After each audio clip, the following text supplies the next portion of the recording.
Welcome back to Certifiably Ingame's Cultural Index. I'm Tyr, and this time around we're looking at Mass Effect's Turians, a noble and proud race, steeped in honour and a strong sense of community. Exactly. Let's first turn our attention to the trivia system, a star not dissimilar to our own, supporting the planet Palaven, the Turian homeworld.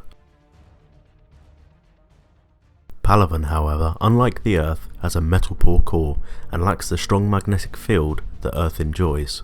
As a result, Palaven is bombarded with very high levels of solar radiation, something that life forms have evolved to deal with in a unique way. Plants shut down most metabolic systems for the majority of the day and repair the radiation-induced cell damage through the night, or the fauna of the planet has developed metal carapaces to protect and reflect the harmful rays. This has given the Turian species a distinct armoured look to them, despite the plates having no real protective quality.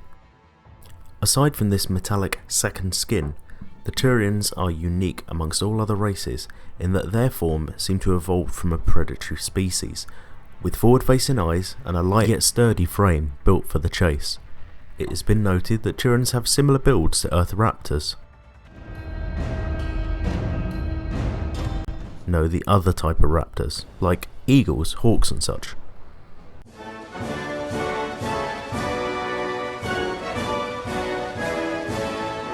Better. Like the Quarians, Turians are dextroprotein based.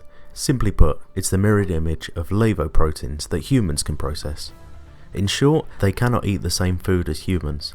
At best, they won't absorb the nutrients. At worst, a severe hypoallergenic response. Unless you're dextro DNA like me. If you are, it'll kill you. So, if you ever visit Palaven, don't eat the native food. You might die. Maybe. Turians have an interesting vocal structure, leading to voices being gravelly and having a flanging effect enabled by double vocal cords. The sound is duplicated at a slightly lower pitch, leading to a voice effect that sounds something like this. Turian society has always been strict and militaristic. Everything in their lifestyle reflects this clearly. Even civilian buildings are built like fortresses, and open areas are seemingly military parade grounds. Every Turian is drafted into service from age 15 to 30. Though this covers more than just military service, they may actually serve their state in a wide array of jobs. This could be in engineering, teaching, or even administration. This does, however, have some drawbacks.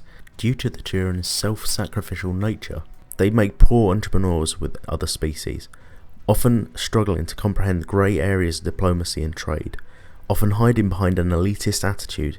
In fact, when humans first encountered the Turians, a misunderstanding led to all-out war until the Galactic Council intervened. For this lack of tact, as it were, the Turians often outsourced their financial dealings to other races to manage. Turian leadership works as a hierarchical system revolving around the 27 tiers. Each subordinate is expected to perform the will of their superior without question. Each superior is expected to lead and support their subordinates. Starting at the bottom are the civilians, who have not yet been drafted. Joining service advances the individuals to the second tier. Upon passing muster, i.e. completing their boot camp, promotes them to the third tier. At the top of the system as tier 1 is the Primarch. This individual acts as a leader for each colony, voting on issues of colonial importance only. Lesser regional or environmental problems will be rectified by those on lower tiers. Promotions are common and changes in leadership are just seen as the norm. Turians are taught from birth to be responsible for their own decisions, both for better or worse, so you would expect there to be a stigma attached to those who have been demoted. This is not the case, however. Those who have promoted the individual bear the blame for advancing the demotee before they were sufficiently ready. Unlike humans who would feel demoralised if placed in a role without potential for progression, Turians feel pride in knowing their limitations and being able to perform their role flawlessly.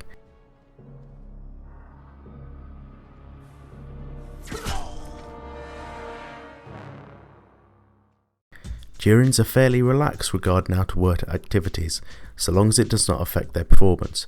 Even recreational drug use is seen as socially acceptable. As you may have guessed, society is a functioning meritocracy, with little regard for gender or background, judging citizens by their ability and potential.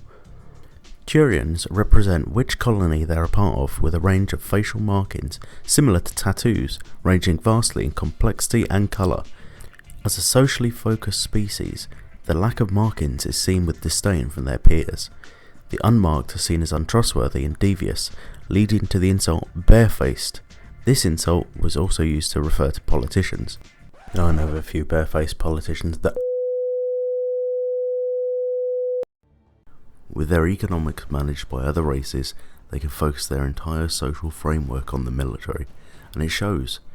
It's seen as the greatest fleet the Citadel controls. The notion of skirmishes or small conflicts are void. The only way to win is with utter domination, commit an entire fleet to crush an uprising or threat, ensuring that the situation is entirely resolved. This has made Turian weaponsmiths very popular, as they have built to high standards and designed to last, while also being ergonomic. One such company is Armax Arsenal, who produces most of the weapons used by the Turian military. With all the structure and rigidity, Turians do have a practiced religion. Though no true name is given to it, they believe that everything has a spirit, without leaning to good or evil. These spirits aren't always individuals, and instead often represent different aspects. A soldier might invoke the spirit of his squad, hoping to do the courage symbolises justice, or more metaphorically the idea of a river, regarding both the flow of giving and taking lives. This runs parallels to both Shinto and Buddhist beliefs here. After coming in touch with humanity, many Turians in fact did convert to Buddhism. So that was a brief look into the Turians and Mass Effect.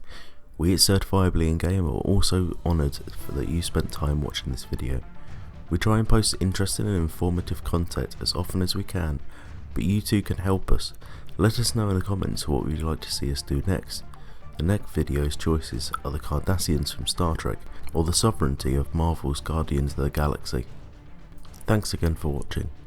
This is Tyr signing out. Stay safe out there, people.